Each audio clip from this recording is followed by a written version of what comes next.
Hi, welcome to this preview video for Back Beyond Tales of Blood and Salt. This is a brand new game about piracy, and it's a game where players trying to get the most infamy points as pirate captains, trying to get supplies and prepare properly before they embark on different vessels, different trips and travels, hunting commercial vessels that they go through the region in order to plunder them, get supplies out of them, and of course infamy points. The player with the most infamy points at the end of the game will be the winner.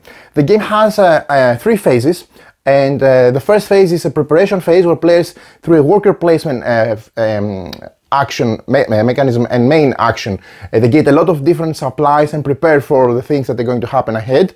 The second phase is a hunt phase where each player is hunting a commercial vessel and trying to plunder it for infamy points and rewards. And the third phase is an upkeep phase.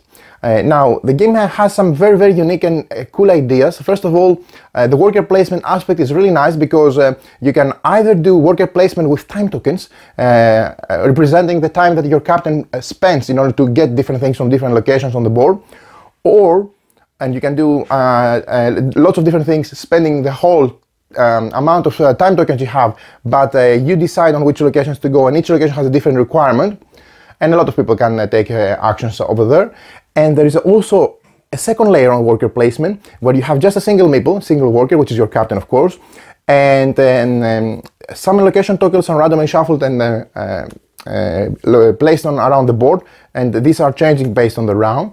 And you can also send your captain on a specific location without paying time tokens to do the action. And this is really cool because sometimes you're out of time tokens, or you want to use them for something else. But the tricky thing here is you need to have more reputation from the other captain, from other captains, in order to, let's say, make them flee and take their position and you do the action. Or you can do that if it's the location is vacant. So there is let's say, also something interconnected with this second layer of worker placement, which is the reputation track, which allows you to be more powerful and more, I don't know, dreaded and respected from other pirate captains. That means that it gives you a lot of possibility, and you always can go and do different things. Now, this is a worker placement aspect, the first mechanism, the first phase of the game, and it's really cool because it has a lot of different things that you prepare your travels, and you get supplies, you get crew members with lots of different abilities, which I'm going to cover later.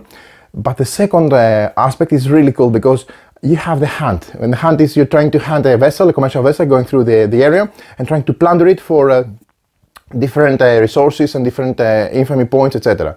Now, I've seen a lot of combat systems over the game, over the course of my playing career or whatever as a gamer, and I really enjoyed this approach because it has three layers again, the attack, and they're very simple, streamlined, straightforward. The first layer is you can try to win, and you can win each of those. So if you win at the first step of this sequence, and if you manage to win, then you win the hunt and that's it. But you have to continue on the second and the third. If you don't win the first, you go to the second, and if you don't win the second, you go to the third. And if you don't win the third, then you have to conclude, and you lost the opportunity to hunt successfully your target. So the first aspect is through dread. Dread is a resource that you're tracking over your personal player board, which has a lot of things like for your sail and hull value for your space pirate ship, but also morale and dread for your own captain, let's say, persona. And you also have your crew members. Now, if you if you have enough dread, you would roll enough dice. And if you roll the results that are expected, the Jolly Roger Simus, then you can win by dread because you're scared, and then that's enough for the players to just throw, you know, the towel, and you win the hunt. But this is not easy, and you need to roll quite a few because it needs to be more than the bravery of the ship that it's approaching. And you have three levels and tiers of ships. They start from level 1, level 2, and level 3, become bigger and stronger, as you can imagine. If you don't win by dread, the second case you can win with is by naval combat. And then you use combat dice, naval combat dice, offered from your 3 crew members on the first line with 3 crew members on your player board that offer different amount of dice. And then you make a naval attack. And if you don't win that, you go to a boarding phase, which is normal because you're a pirate and you're boarding them. And then you roll the boarding dice, offered again from your, let's say, attacking position crew members. So this is really nice. It's straightforward, fast, robust, and it has a lot of things that you need to arrange and organize, like which crew members you put in the front line, which crew members you replace by which, because they also give abilities, not only combat dice, but the rewards from hunting is really cool, etc.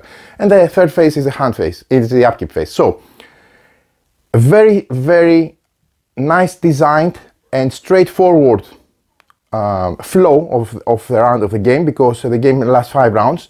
So you have the preparation phase, which is at its core a worker placement game, but with a twist, and I like it a lot, especially with the bumping that you do with the captains and the time tokens and the reputation, that it's an extra layer of a thing that you have to remember and try to push on the reputation track, etc. And then you have the hunt phase, which is of course very, very interesting, and you have to try to get at least one of the 3 sequences won, so that you get the rewards. Otherwise you don't gain the rewards, you gain just some supplies. And then this goes to the upkeep phase, where you just prepare for the next phase, the next round. So very, very, very impressed by the flow of the game. Very well designed, very much straightforward, but with a lot of options and a lot of decisions. And the last thing that I failed to mention, which is really cool, and I'm just going to move now to the explanation of the video, not to make the video longer. Another really important thing that I enjoyed from the game, and I really, really had a great time playing it in action, is how you can manage your crew members, because you have 6 crew members, and these give a lot of different abilities. But not only on the attack, because of the dice that they offer, but also on the various aspects and various perks. Your captain also has a special ability. And managing your supplies, your worker placement, plus your crew, gives you a feel of managing a pirate ship. That's what I'm trying to say, and it's really, really cool. Last but not least, typically those type of games either have a lot of interaction or no interaction. This has a nice balance of interactions. They just have sabotage cards that you can visit the back alley and spread sabotage cards on your opponents, and they cannot see what you're planning for them. But when they prepare and they start their hunting, if they didn't manage to get rid of them by going to the back alley and other abilities, then some surprises await for them. So it has some kind of, let's say, piratey or indirect interaction between the players, and it's really cool because it's a pirate game and it should have interaction. So I really like that as well. But and it can mess up your hunting, because you think you're well prepared, and then if you get too many sabotage cards and you don't mind to take them out or take care of them, then you end up with some pretty nice surprises. So join me at the table. I'll show you how the game works in practice. I'm putting a link in the description of the video so you can follow the campaign. It's starting just about now, so that you can follow the campaign and see what they have in store. The game is really, really cool. I'm highly impressed, and I highly recommend that you check out the campaign and see more for yourself. So join me at the table, I'll show you how the game plays, and we'll be back up after the end of this video. I'm going to be very scholastic and put timestamps so that you can go on the different spots of the rule explanation and identify different things and see them for yourselves. And then we'll be back at the end of this video for some final wrap-up and my opinion from my first sessions and impressions from the game.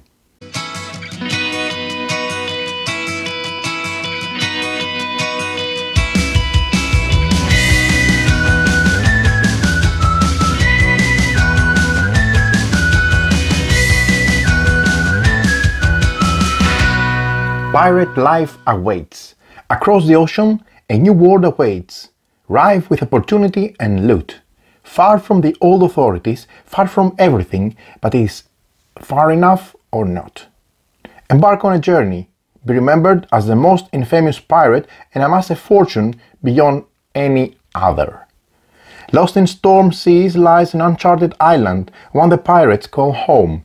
The captains flock around the pirate council, heed their code of honor, and populate the island with shipwrights, fishers, trainers, and innkeeps. They trade ships, sails, and colonies. The pirates plunder them for riches, but they also take from them the valuable supplies. However, this golden age is bound to end. The colonial empires will arm their fleets, and eventually the pirates' ruthless tactics won't be enough. Then, when all the captains are vanquished and all crew dispatched, whose name will be remembered the most? Will it be yours? Welcome to Back Beyond, Tales of Blood and Salt. So let's see how the game plays. First of all, let's familiarize ourselves with the components of the game. The game comes with the main game board, which is here in front of you. It has a pirate island with the different locations that you'll see that the player captains will be visiting in order to gain supplies and prepare for embarking with their vessels. The game comes with 4 player boards, I have 2 of them on the bottom side of my screen, but these are how the player board looks like. It has spaces for 6 crew members. It has a portrait location for your captain with their special ability and starting resources, and you have different tracks that I'm going to break down and explain later. You have 4 of those in 4 player colors: red, yellow, blue and black. Also, you have 7 captain cards. I'm using 2 here already for my setup, as you can see. This is how a typical captain card looks like. It has lots of interesting details, initial resources and starting position on the tracks, as well as some abilities. The game comes with 7 of those, and just to show you a couple of more, which give a lot of variety. In addition, the game comes with 8 starting crew cards. I have already placed the 2 blue ones and the 2 black ones on their respective player boards, but they are different from the normal crew cards. They have the color of the appropriate player and the logo on the back, indicating that these belong to the yellow vessel and the yellow player, and these are the 2 starting cards. Keep in mind, first of all, that everything you see in front of you, as I have described in the separate unboxing video that I did for the prototype, it's a prototype. It's a work in progress. That means that not only the art is final. For example, all of the crew member cards will be different in the different art portrait in the final production copy from what I hear from the company. Also, there's going to be a lot of art. The art is not final. There's going to be a lot of different finalization of the components. For example, you can already see in the rulebook that these are not square ones, but they are circle doubloons, supplies, etc. And everything is under work in progress, which means it will only improve even more, even though it looks really, really nice as it is. Moving forward, we have 15 treasure cards. Treasure cards are important because, as you guessed it, they'll provide treasure and important things for the players to gain. Okay, so we have those. We also have 19 sabotage cards, which are these cards here with the back indicating that it's a sabotage card, actually in a quite painful way, may I add. Nice. And these are different things that are going to be revealed during the hand phase from those players who have sabotage cards installed from other players in front of them in order to create problems for them. The game comes with 19 event cards. This is the back of the event deck. And various event cards may need to be drawn depending on the state of your vessel when you start approaching with your pirate vessel your opponent commercial ships in order to plunder them. We have 37 cancellary request cards. These are essentially one way for players to receive infamy depending on what they're requesting, and this is how they look at the back, and here is the rest of them, and some of them are facing up. The game comes with 30 trade ships on different level 1, 2 and 3.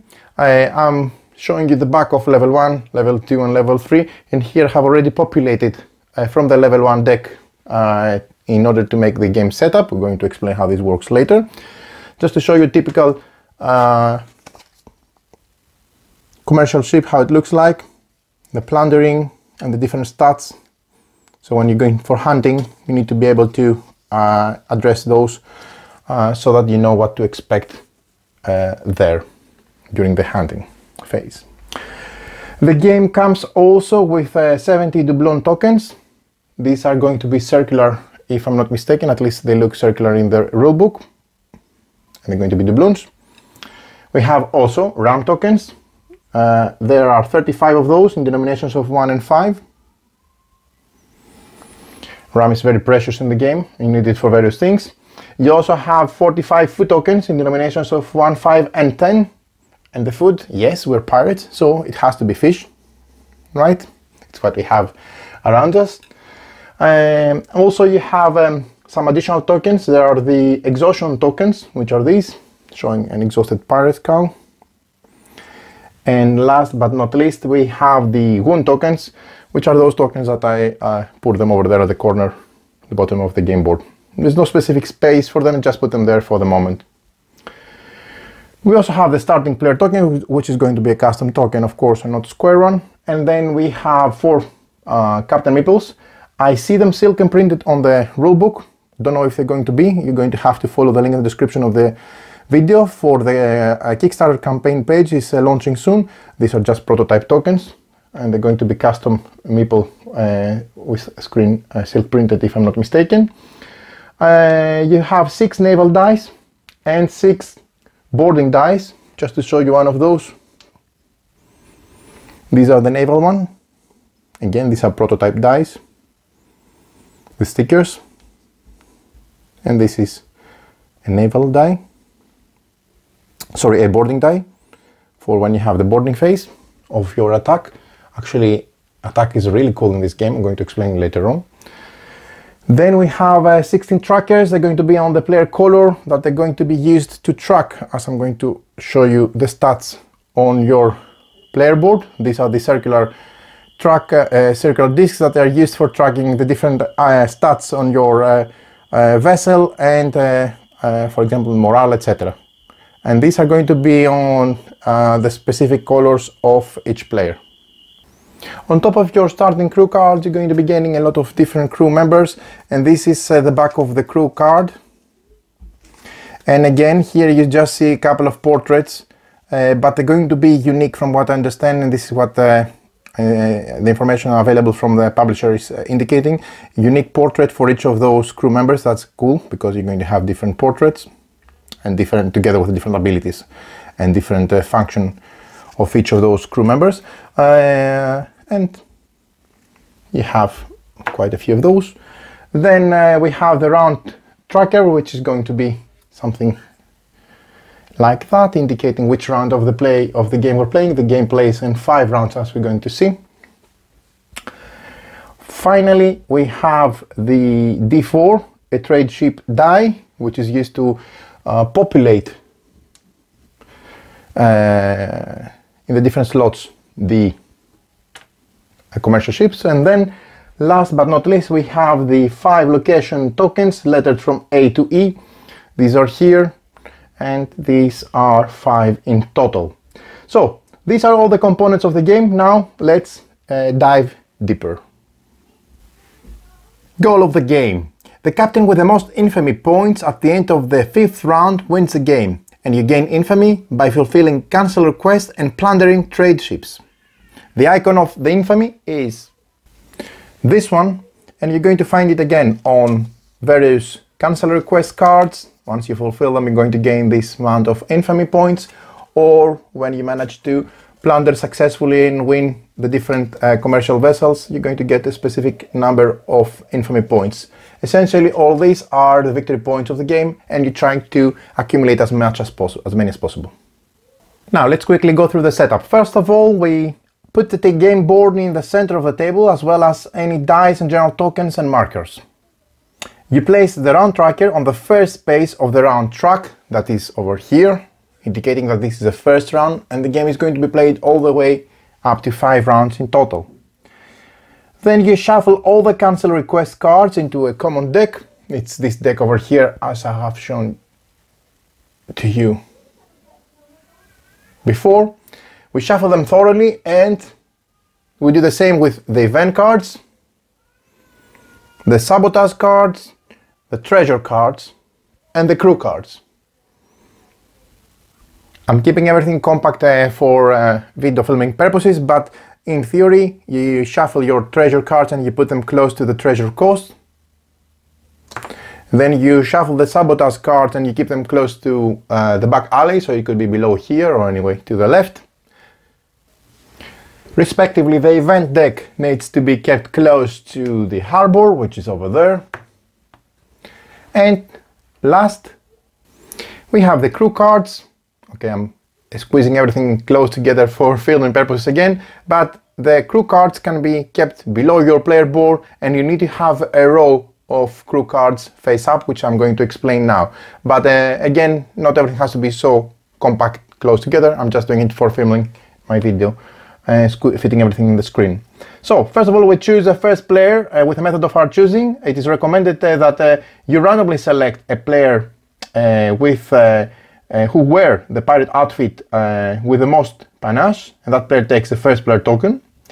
Then, randomly, you reveal one captain card and one player board per player.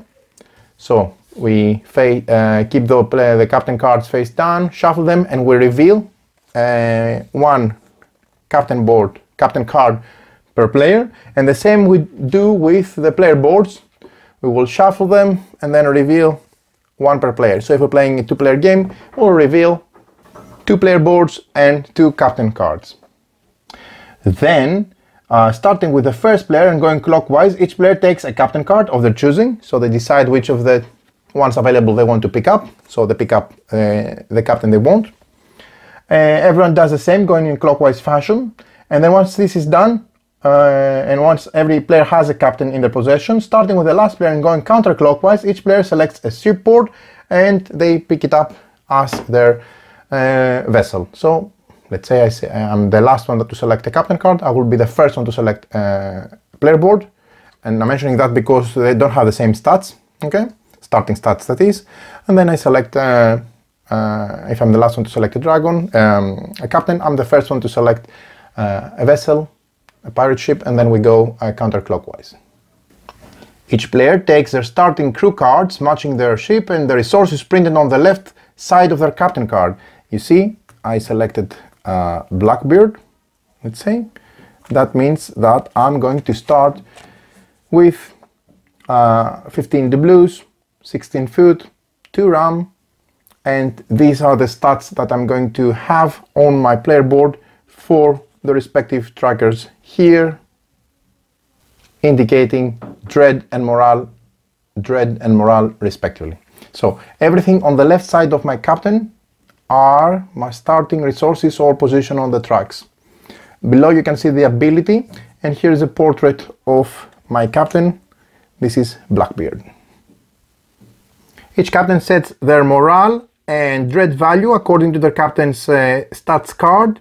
So for example, here the dread value of Blackbeard is 3, so I'm going to place this on level 3, and the morale card of Blackbeard captain is 5, so I'm going to place this on 5. On top of that, you also set the respective hull and sails according to the ship's starting values, highlighting with the ship's color. So for example, this is the hull is 3 for the Black Manta, so I start with 3 hull, and the sails are 4 for the Black Manta. These values are different depending on the vessel. Each player takes their specific captain reputation marker, which matches their player color, their captain meeple, again this is prototype, and in total 10 time tokens on the player color. Again, these are going to be different, but they indicate a sand timer and the player color respectively. Each player places their reputation marker on the 0 space, the first space of the reputation track, which is on the left side of the game board, over here. This is my reputation, goes all the way up, and I start with 0 reputation. And each player puts their reputation marker there. Reveal as many cancel request cards as there are players +2 and make a row near the cancel request deck. So this is a 2-player game, so 2 + 2, I have 4. But if I was playing a 4-player game, I reveal 4 + 2 for a total of 6, and I will put them face up next to the respective cancel request deck. I shuffle each player, each trade ship deck separately and put all 3 decks beside the board.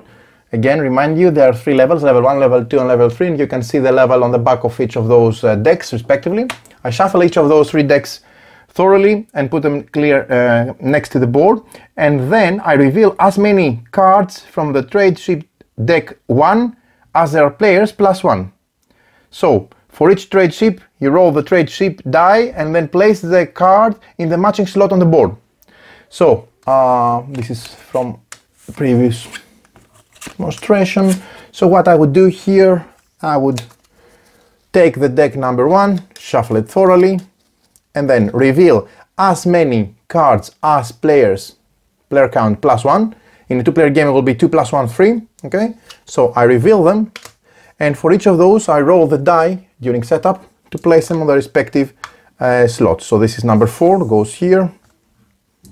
The second one goes on slot number 1, here. And the third one goes again on slot number 1, here, okay? So these are the instructions during setup.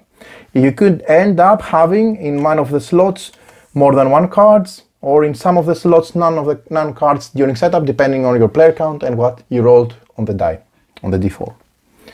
Once you've done that and you set up the cards on the respective starting slots, again you check this number, which is in the triangle, which is the result of the d4.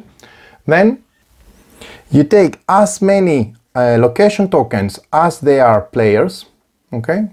So in a 4-player game there will be all 5, in a 2-player game there will be 3, but you don't select them, you just shuffle them or mix them, and then in a 2-player game I will select 2 + 1, one more than the number of players. Sorry, one exactly, I take the same number as the number of players, so not one more than the number of players. So in a 2-player game I take 2, in a 4-player game I take 4. So okay, let's take 2. I reveal them and I put them on the matching slots on the game board. So for example, B is for the back alley, it will go here. And C is for the market, it would go here. So as many location tokens as the number of players, and you put them on the corresponding areas after you have randomly selected them. Keep the rest nearby. Again, just for better representation, the crew cards needs to be in a row, because always one card is discarded during upkeep phase, so it's better to keep them in a row, not grouped in as I had before. But again, before everything needs to be squeezed together, I just put them on the side during initial demonstration. But now for the rest of the video I'm just going to put it there, the face down deck, and then you reveal 6 crew cards as shown here. Normally these cards will be just below your main game board, but here, because I have the player boards squeezed together, there is no room for me to put them there for the moment. Game sequence. The game plays in 5 rounds, and each round is consisting of 3 phases. First, the Wharf Phase, second, the Hand Phase, and third, the Upkeep Phase. The game ends at the end of the 5th Hand Phase, and we skip the last Upkeep. Now, let's take a closer look on each of those 3 phases. The Wharf Phase. The pirate council lives in a rickety city on a small island, but the paradise of sun and grime is the only thing that pirates call home. In this place, the captains spend time to prepare their expeditions or find ways to backstab their opponents, all according to the pirate code, of course. Starting with the first player, who holds this first player token, I remind you, and going clockwise, each player takes a turn or passes for the remainder of the phase. When taking a turn, a player must visit a location on the board and pay its cost in time by placing time tokens of his color or her color on that location, or trigger a special ability from a crew card. Time. Time tokens represent how much time a captain has before sailing on. Additional time shows a captain's preparedness or readiness and organizational skills that saves them time from performing the various actions. So for example, let's say it's the red player's turn to play, they can decide and they want to use the market location. They need to spend 2 time to visit the market location. That means that they need to place 2 of their remaining time tokens on that location in order to perform the action associated with that location based on the level of their reputation, but more on that later. Alternatively, a player may take an action without spending time tokens by placing their captain on a location token, so based on those that they are available and they're placed, as I explained. You can place your captain on that such a location token, and you may place your captain meeple only in spaces that are empty or that contain a captain meeple of a player with a lower reputation from the reputation track than yours. So for example, I can place my captain here. This is an empty location tile on the tile to perform the action without having to spend time, in this case, to perform the back alley. So I place, let's say I don't have any more time, I place my captain figure on the space, on the location tile, as long as it's empty, or as long as it has a captain, which I can force them to flee, but I need to have higher reputation than them. That means that if I'm the blue player, let's say I have 6 reputation, and the black player has 5 reputation on the reputation track, then I have higher reputation than them, then I'm allowed to place my captain there to perform the action, and because I have high reputation on them, and then they are required to flee. They are required to flee in another empty location or in another location where there is another captain, but they also have higher reputation than them, so then themselves they flee. Keep in mind that when a captain is fleeing, they don't take the action on the new location they arrive.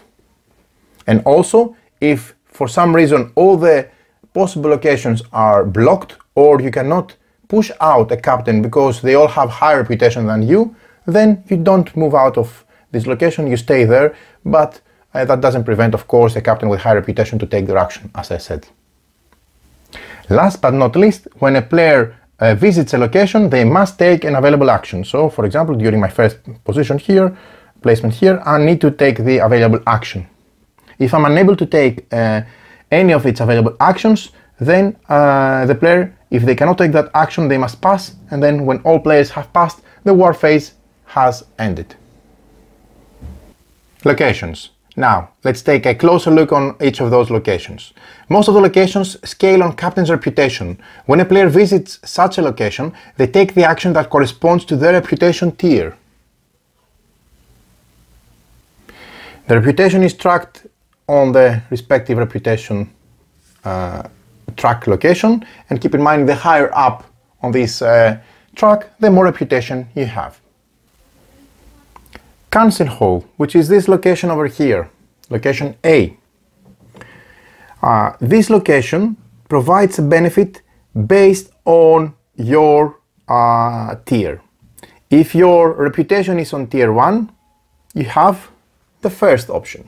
If your reputation is on tier 2, you have the second option, and if your reputation is on tier 3, you have the third option. But before going into more detail about what Council Hall does exactly, let's have a word about reputation in detail. So, reputation. Raising your reputation at the Council Hall is optional and costs doubloons. For each space you want to move up the track, you must pay 1 to 3 doubloons equal to the tier you're in. To move up a tier, you must pay the cost printed as well. So, several other game effects may increase or decrease a player's reputation count. You can even have move to higher or lower reputation tiers. When an ability or other than the one on the Council Hall raises your reputation to a higher tier, there is no additional cost.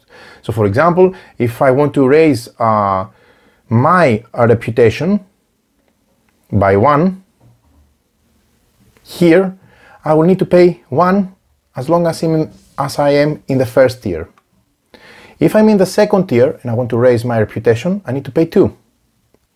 And if I'm in the third tier and I want to raise my reputation in the third section here, and I want to raise my reputation, then I need to pay 3 doubloons for each step. That means that going from 5 to 6, I need to pay 2 doubloons by taking, of course, the appropriate cancel action.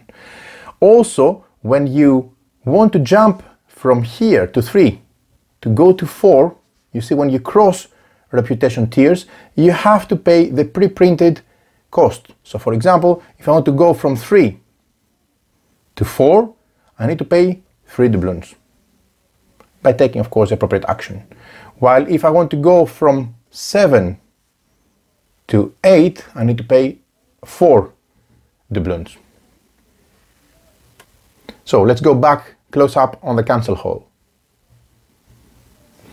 So when you take this action, either by placing your captain or by spending the appropriate amount of time tokens, in this case 2, I take the action based on my tier. So if my tier is 1, you may spend doubloons to raise your reputation count repeatable. So I spend doubloons to raise my reputation count, and I can do that many times, repeatable. If I'm in tier 2 on the reputation track, that means that I do as above, but you may also draw a cancel request card, which essentially is a way for acquiring like contracts, additional infamy points. And if you're on tier 3, you do as above, but you also may draw 2 cancel request cards instead of 1. The back alley.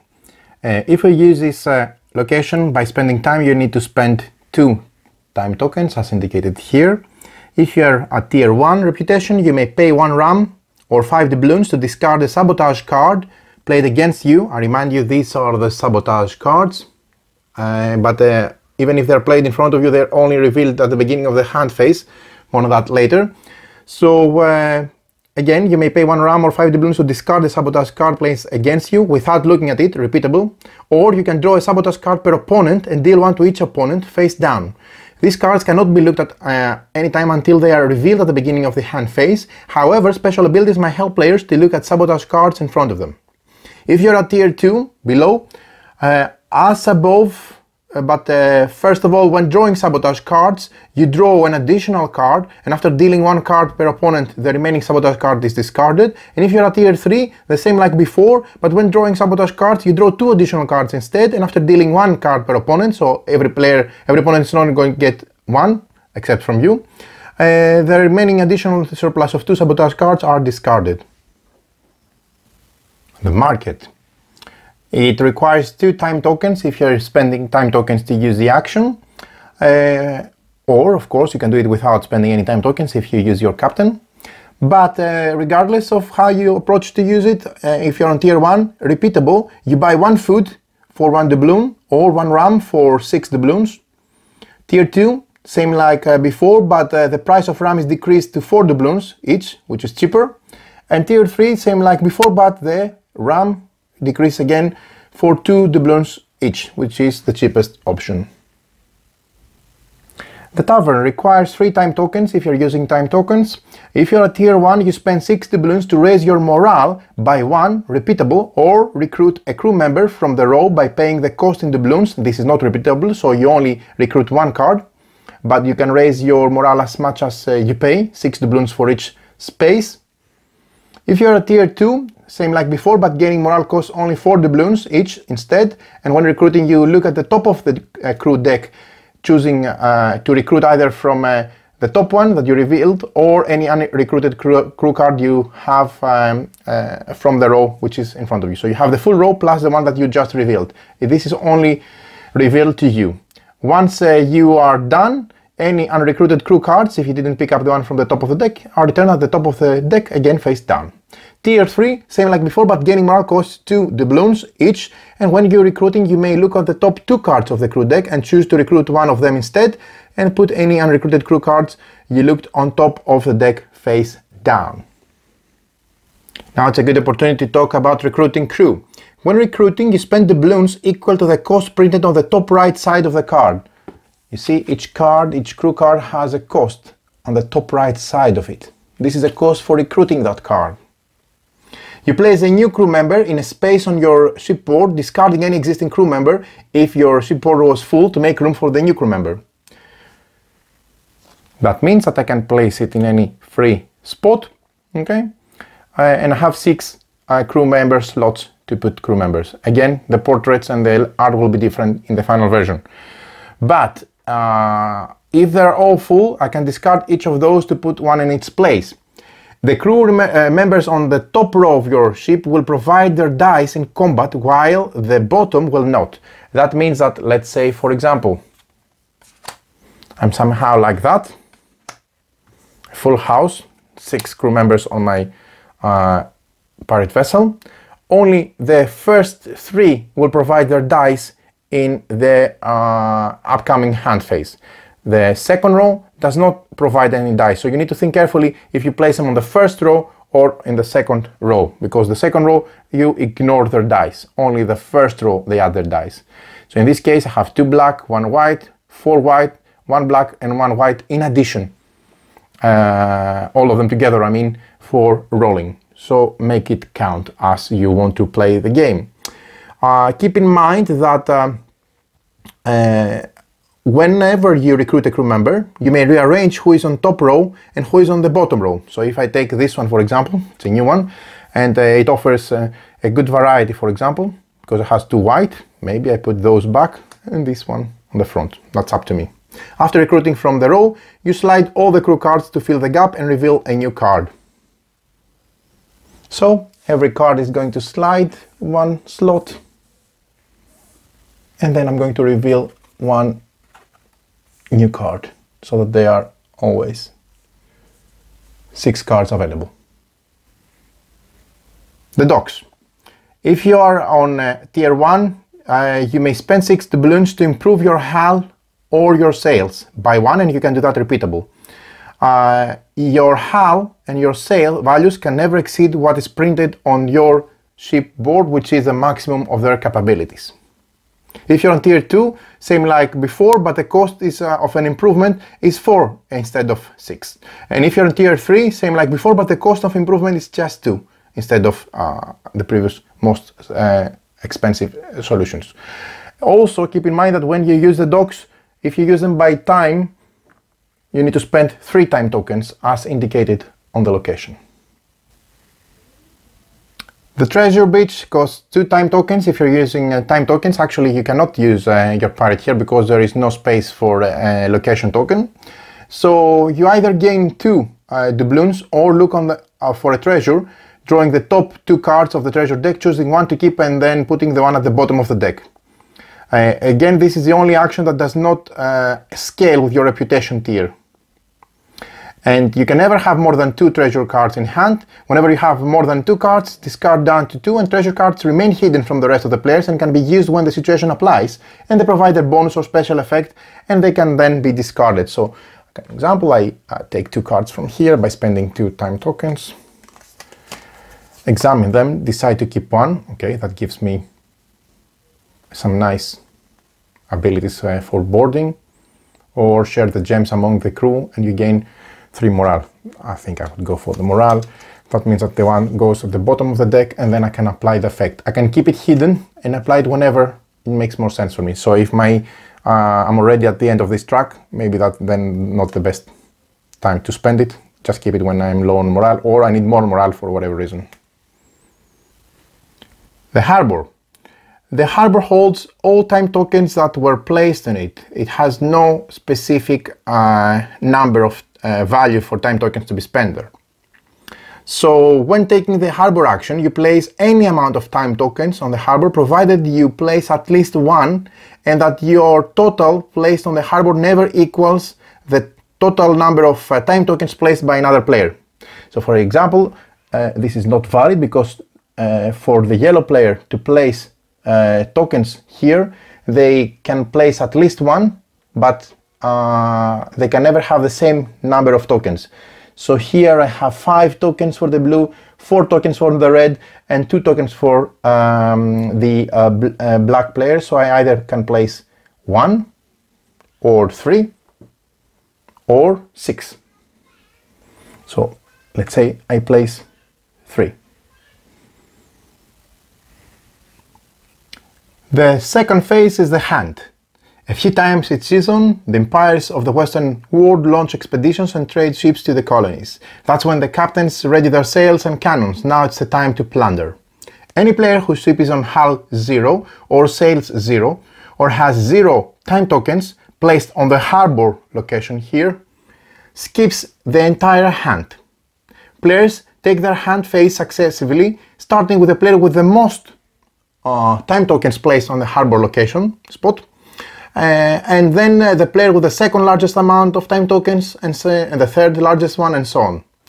The player hunts with the follow similar 4 steps, and each one starts based on who has the most. So they can never have the same amount of time tokens, because when you place you need to have at least more than any of the players placed there. So this dictates an order as well, as you can understand, for the hand phase. Now, when the player hands, they follow these 4 steps. If at any point during their phase a player's hull or sails value is reduced to 0, their hand is immediately ended because their ship is incapacitated, and then that ends the turn of the hand for that player.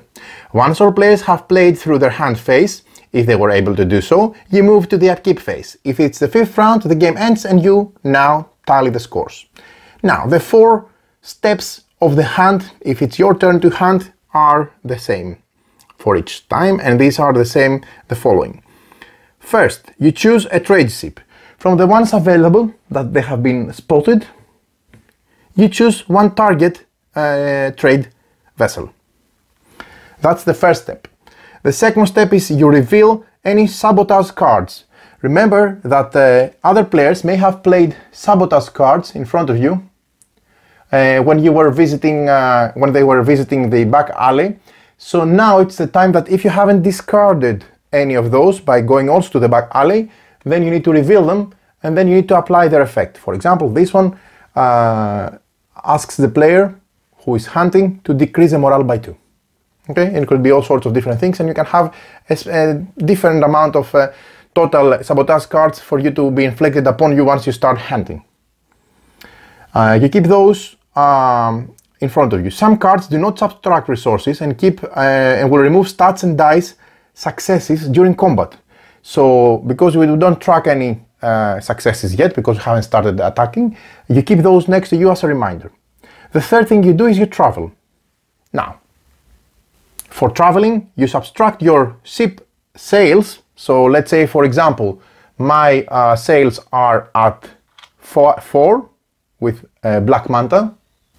This is my sails value, so it's at 4, okay? And let's say my target was this vessel. I have selected to attack this vessel, which is a distance of 5. Of course, I decide what to attack, of course. So I subtract 4 by 5, and the difference is the amount of event cards I must reveal and assess. If I have selected this one, 4 minus 4 will be 0. That means I would draw no events at all. But here, if I have selected this one, or even that one, which is 7, that means 4 minus 7, I need to draw 3 event cards. You don't want to draw unexpected events because they will do bad things to you most of the time. So let's say I selected this one because I like the plunder and I like the rewards. That means that I will reveal only one. 5 minus 4, only one event card will be revealed, and I will apply its effects as indicated. For example, for each of your crew members, spend 1 ram or exhaust them.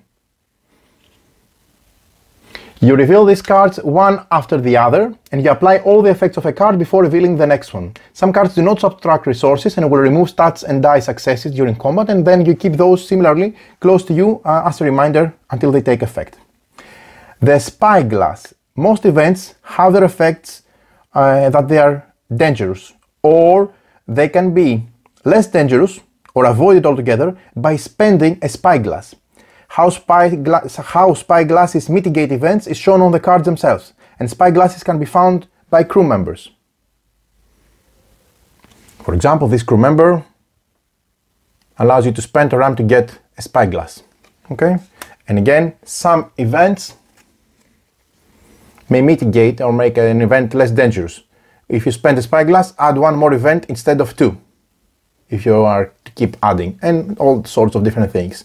So you want spyglasses if you're on your crew members, if you're planning to typically go on a longer distance than your sales value can afford, let's say. Which thematically, which is nice, depict the unexpected events that will happen due to stressing out. So after you do that, you proceed to the combat, which is the juice of the combat, the attack phase. It's not a phase, it's part of the hand, let's say. If the player has reached their target, as indicated now during the travel step, then the combat begins. Combat is very, very simple, unique, but very interesting and meaningful. Combat is carried out in a 3-step sequence. Winning any of those steps puts an end to the sequence. Not winning a step of those during the sequence moves you to the next step altogether. You can keep trying to win over the next step until you reach the last one. So let's see the 3 steps. First is the dread. You raise your Jolly Roger high, you fly the back and instead instill fear in your adversary's heart. You make them surrender. What you do now is you roll combat dice equal to your dread level. Again, I remind you that the dread level is tracked at the bottom of your player board on this track. So let's say I have 6 dread level, I would roll 6 die. If I have 10, I will roll 10 die. And then naturally you would ask, but Evangelos, there are 6 naval and 6 boarding dice. It doesn't matter because the probability of rolling the Jolly Roger is the same for both dice, so you can select any mixture of those. They only have 1 Jolly Roger success result out of 6. Okay, so let's say my dread level is 6, I would roll 6 dice. And there you go, I just managed to get a Jolly Roger's result. So, in this case, you want to get Jolly Roger symbols. And in order for you to win by dread, which is the first step, you need to roll more Jolly Roger symbols than the bravery value of the trade ship. You may roll any type of dice, and you have the same likelihood of showing a Jolly Roger in each of the type of dice, but you can never roll more than 12, 6 plus 6 altogether. So let's see our vessel, our target that we're attacking. Their bravery is 1. Okay, so in this case I didn't manage to win them by dread, but if I have managed to roll a second Jolly Roger symbol, so 1 plus 1, 2 in this case, that means I have 2, which is more than 1, which means I win them because even at the first step of my hand, and then I consider the combat complete. If I didn't manage to roll more bravery, more dread symbols than the bravery value of the trade vessel, then I proceed to the next step. Still, we have a chance. We move to naval combat. So what happens to naval combat here? Then you add all your naval dice of your crew from the top 3 slots of your vessel board, your pirate vessel, and roll them. You cannot roll more than 6 dice in this case because we only have a total of 6 available physical, 6 available naval dice. The same goes with the boarding dice. So let's see our vessel. Only the top row applies, so I have 1, 1 and 1, a total of 3. So maybe I should have made sure that if I was planning to be more efficient with naval attacks, when placing this, I should have put this one in the first row because I will have 2, 1 and 1 that will give me 4 naval dice, 4 black naval dice. So I add all my naval dice and I roll them. And if I rolled any Jolly Roger symbols, I turn them to the face of my choice. And if I rolled more cannons than the evade value of the trade ship, I win. If not, I take the hull damage equal to the difference between the evade and the target's cannons as a damage in my hull. So let's say in this case, the evade action, the evade value of this vessel I'm hunting, as you can see here, is 3. It's this value here. So I need to roll more than the evade, more symbols than the evade value. So I roll them, and then I do the following. First of all, any Jolly Roger symbols, I convert them to anything I want. I want to convert them to cannons. Okay, so 1, 2, 3. That means that I have 3 cannons which are not more than the evade value. Let's say for the benefit of this example, I have rolled 4 cannons. It's more than the 3 value of the evade number of this vessel. That means I win by naval combat. If I rolled, if not, for example, if like before I did 3 by 3, I would take damage equal to the difference between my evade and the target's cannon. So my evade value at the moment is 0 because I have not rolled or have any such symbols. These are the evade symbol. So that means that I take 0 1 minus 0, the attack of their cannons is 1, so I take 1 damage on my hull. But if I was like that, that would be 1 cannon minus 1 evade, that's 0, I take no hull damage. In this case, I didn't roll any evade icons, and then I don't have any evade icons from any abilities, let's say. That means 1 minus 0, 1. Then I will come to my hull here and lose 1 hull. From 3, I will go to 2. Even though I took hull damage, still I didn't reach 0 hull. That means I'm still in the game. So I can still proceed to the next step of the sequence. So I try to win by boarding, which is the third one. Ready your swords and pistols, crew, and let's board them. You add all your boarding dice, which are the white dice, that you find similarly on the front row of the 3 slots of your crew card members.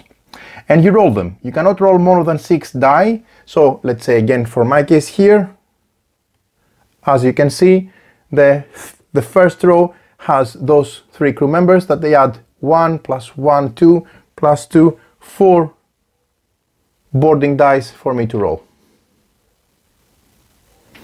I roll them, and then again I can convert any Jolly Roger's symbols to any phase I want. In this case, I want to get pistols, for example. So if you rolled any Jolly Rogers, turn them to the phase of your choice and check if the trade ship has pistols. For each pistol, you remove 1 of your pistols, or 2 swords, or wound a crew member and discard its card.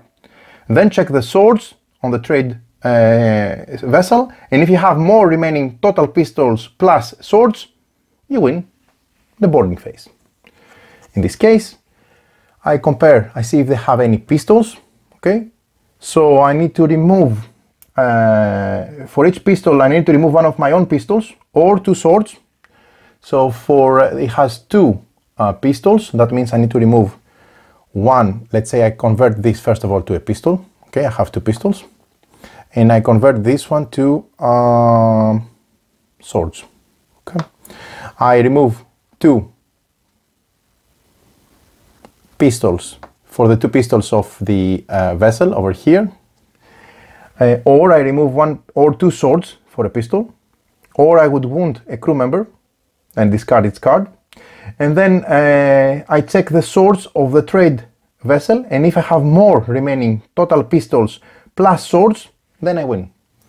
In this case, they have 2 swords, I still have 2 swords, I don't have more, so I couldn't win. But let's say I had 1 more die and I had 1 more sword or 1 more pistol, then I would have more than the remaining total pistols plus swords from the vessel, and then I would win. Now, when you complete the combat phase, which is this phase here, you will get some rewards. So let's see first of all the anatomy of the card again. As you can see, the trade ship anatomy is very simple. It has the ship illustration, it has the name of the trade vessel over here, it has the trade ship level, shows it's level 1, it can go all the way to level 3, more difficult. It has a bravery in 4 different flag colors, here it's bravery 1. It has the naval combat strength, which is here with black, and it has with white the boarding strength. Also it has the loots here on the bottom, and you have also morale and red reputation rewards at the end. Last but not least, you have the infamy points that you're gathering if you manage to win this vessel and plunder respectively its treasure and supplies. Keep in mind that level 3 trade vessels are man of wars, meaning they are better equipped and crewed, and you place wounded crew cards face down underneath your shipboard instead of discarding them. They have been killed. Each killed crew member is worth -1 infamy point at the end of the game, so be mindful. And plundering a man of war can never fulfill a cancel request card. However, each man of war awards infamy in a unique way shown in the bottom of the card itself. So for example, let's say this is a level 3 card, let's say I managed to win that card, the reward is add dread to your final infamy count. So if I had a high value of dread on my player board, all the way up to 10, that means that I can add this amount to my total infamy points and have an even bigger high score at the end. And of course take 15 points as they are here, because I managed to win this vessel. So they are difficult to win, but they give a lot of rewards. Using captain and crew special abilities in combat. Some captains and a lot of crew members have special abilities that can provide additional dice outcomes during combat, usually at the cost of RAM. Use any of these abilities that you want when the situation occurs, and after you have rolled the dice, you can use abilities from the bottom row crew too. So not only the top row, but also the bottom row below there gives you the ability to use their the possibility to use their abilities, but you cannot use their dice for boarding purposes, or naval attack for that matter. And keep in mind also that each crew can provide its ability only once per hand phase, and there is a big variety on the abilities, which makes a lot of replayability and a lot of juice in the game. Rerolling combat dice. After you rolled and before resolving any die phase, including Jolly Roger symbols, you may spend morale to reroll each dice. Each morale spend allows you to reroll one die, and you don't need to reroll all dice at once. You can keep rerolling one die at a time by paying one morale at a time, respectively. Again, morale is tracked at the bottom of your player board, and it's good to have a lot of morale. Winning combat. So, let's say in this case we won the Rakish.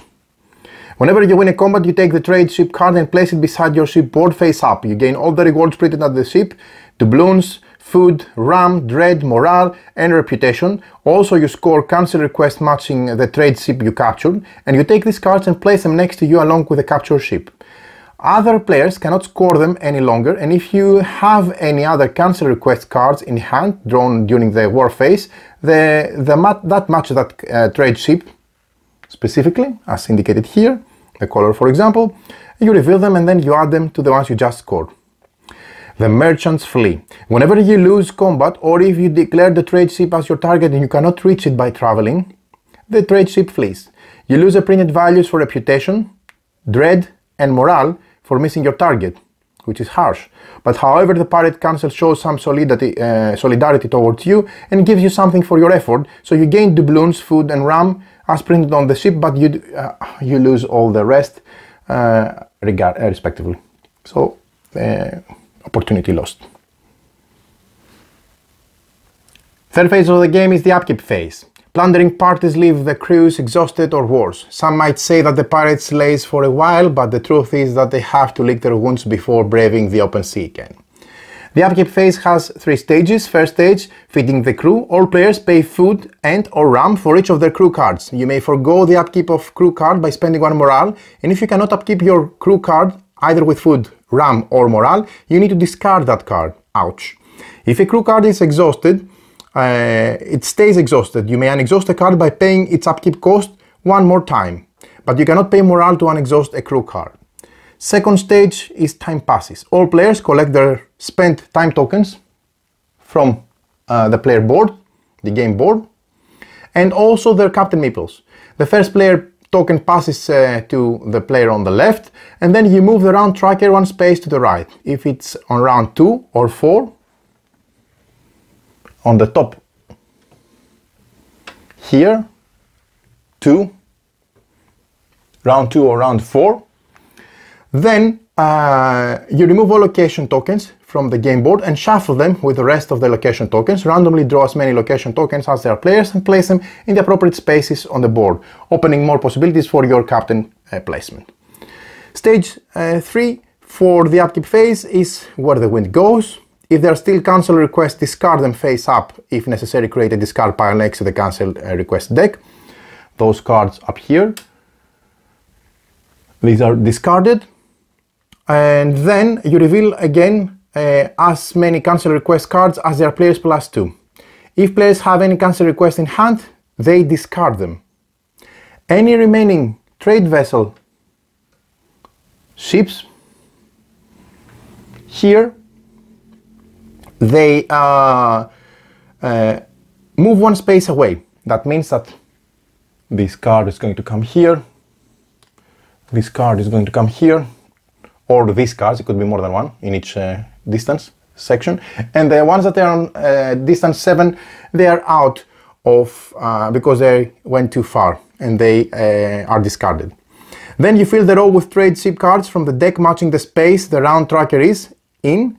So for example, rounds 3 and 4 reveal level 2 ships. The row should have cards equal to the number of players, +1. For each trade ship you revealed, you roll the d4 dice and you place that trade ship in the slot of the board indicated by the die roll. And the last thing you do is you discard the rightmost crew card. So the last one, it's discarded. And then again, you push all the cards and you reveal one like you do when you recruit. The round is over and you move on to the next round. Just briefly to show you, the game comes with, the rulebook comes with some general rules with a lot of explanation, the anatomy of the crew member cards, the icon index, and more importantly, a game summary at the end of the rulebook. Also, you have the abilities explained, like when you have passive abilities, active abilities, or wounds, and all this gives a lot of information to the players and possibilities. Game end and scoring. The game ends at the end of the 5th round, right after the hand phase. We skip the upkeep phase there, and each player tallies the infamy score for the following sources. First of all, the cancel request cards. Second of all, the capture trade ship cards. Third, each crew killed by a man of war placed face down beneath your pirate vessel subtracts 1 infamy from your total score. And finally, any infamy granted from crew cards. The player with the most infamy is the winner of the game, and in case of the tied players share the victory. And this is everything you need to know on how to play this new pirate game, Back or Beyond Tales of Blood and Salt.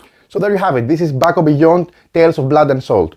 This is a very, very interesting and satisfying game. If you like worker placement games, you should definitely check it out. If you like pirate themed games, you should definitely check it out. The theme, the aesthetics of the game really give up this pirate vibe, but from a more realistic approach. I don't know how to better describe it, because I like pirate games a lot, and most of the pirate games have this cartoony, I don't know, funky, casual aesthetic approach, which I like and I don't complain.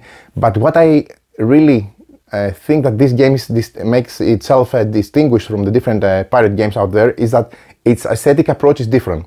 It gives a more pirate realistic vibe. I don't know if you're dark, you know, we're pirates. There's black, there's different shadows around the aesthetics of the board, of the card, of the art, etc. So it's really, really cool.